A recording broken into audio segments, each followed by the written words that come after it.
J'adore les puzzles. Donc évidemment, j'ouvre ça et je commence à faire ça sur un petit tapis et à empiler les trucs. Évidemment, la sensation immédiate, c'est de te dire « Ah, mais cette carte, je l'ai déjà vue, elle est déjà 2 fois. » En fait, l'objet en lui-même, tu as envie d'essayer, tu as envie de manipuler. Et ce côté mystérieux, tu le ressens de suite et tu comprends que c'est un jeu au-delà du puzzle, immédiatement. J'ai trouvé ça super sympa de travailler à partir d'une œuvre et d'avoir, quand on tourne, quand on place les cartes, les défis, les choses comme ça, c'est vraiment ce que j'ai aimé dans ce jeu-là. Ce que j'ai vraiment bien aimé moi dans le Cardzel, c'est le côté addictif. Au début, tu te dis, bon, on va essayer quelques cartes pour voir, et puis tu as du mal à t'arrêter, et tu as vraiment envie, et puis tu deviens de plus en plus exigeant sur la façon dont tu poses les cartes. Quand on le voit, on se dit, mais c'est tout bête, pourquoi personne ne l'a fait avant? J'ai trouvé que le côté art et ludique se mélangeait bien. J'ai pensé dans un premier temps que ça serait un jeu très exigeant, parce que comme c'est un espèce de puzzle où les cartes doivent être posées limite, ça toutes se bouger d'un coup.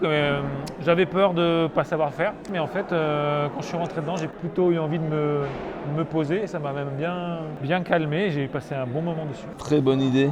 C'est un produit culturel pour faire découvrir des artistes qu'on ne connaît pas en fait. J'avais du mal à cerner ce que c'était, mais du coup quand on me l'a expliqué, j'ai trouvé ça malin, le jeu des superpositions en fait. Le côté chasse au détail un peu qui est rigolo. Une nouvelle façon de jouer finalement, avec un matériel qu'on connaît tous, a priori, des cartes, avec un concept qu'on connaît tous, a priori, du puzzle. Et malgré tout, de cette association, de cette idée de puzzle et de ce matériel de cartes, il en sort quelque chose unique et en même temps multiplié par 6, avec 6 propositions d'images différentes. J'ai passé 2 bonnes heures, j'avais pas prévu d'y passer autant de temps pour les essayer déjà. Après on se prend vite au jeu et voilà. Alors moi j'ai trouvé ça très intéressant de restructurer en fait le puzzle. On est sur une façon de faire un puzzle différente. Alors déjà on a des défis à réaliser. C'est facile à transporter, on ne s'embête pas non plus à pouvoir le trimballer. Alors moi je me suis dit, oula, ça va être compliqué pour moi parce que je ne suis pas du tout délicate. Du coup ça m'oblige à travailler davantage sur ma minutie et ça c'est assez intéressant. Du coup on s'est aperçu que pour les enfants aussi qui étaient un petit peu trop énergiques, ça les oblige à se canaliser.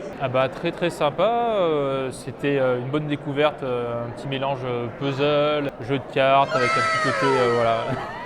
Je suis pas très habile de mes mains, globalement j'ai tendance à faire un peu n'importe quoi et j'étais hyper surpris parce que en faisant localement n'importe quoi, globalement on a un résultat qui est quand même assez surprenant et ça moi je trouve ça hyper chouette. Alors moi je suis une fan de puzzle, donc déjà le principe m'a vraiment emballé et les illustrations elles sont super belles. Et puis le fait que tu puisses le faire tout seul ou à plusieurs, en fait c'est surprenant l'idée, on ne sait pas à quoi s'attendre au départ.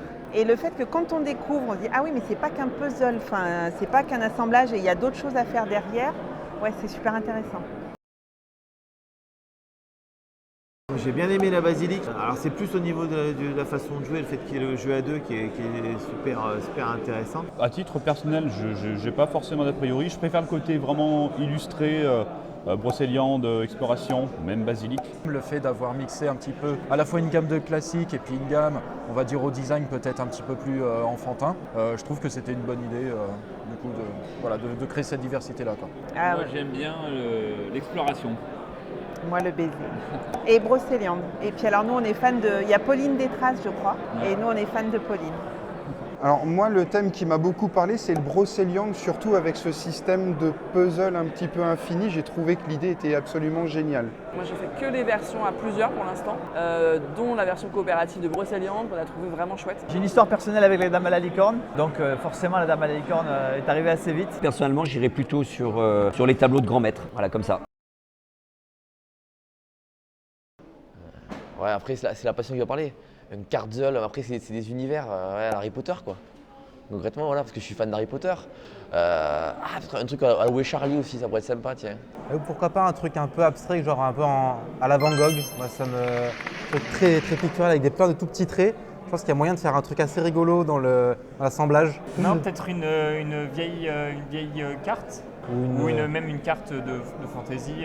Mais si, mais c'est ça qu'il faut mettre en Cardzel. Une boîte de Cosmo.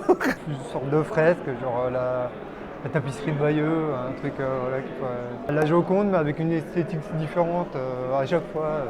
Picasso, Guernica. Tu vois, tu fais un Cardzel de 1100 cartes. Du Archimboldo, ça pourrait être pas con. Un truc où tu as des fruits à la place d'autres. Archimboldo, c'est ludique comme illustration. C'est déjà un jeu de le regarder. Eh bien écoute, je suis très sensible à l'éco-conception et au travail qui a été fait voilà, pour garantir un produit à la fois de qualitatif tout en respectant autant que possible la planète. Si vous ne connaissez pas encore Cardzol, allez-y, c'est au top. C'est waouh, mais il n'y a plus le mot, mais c'est waouh quand même.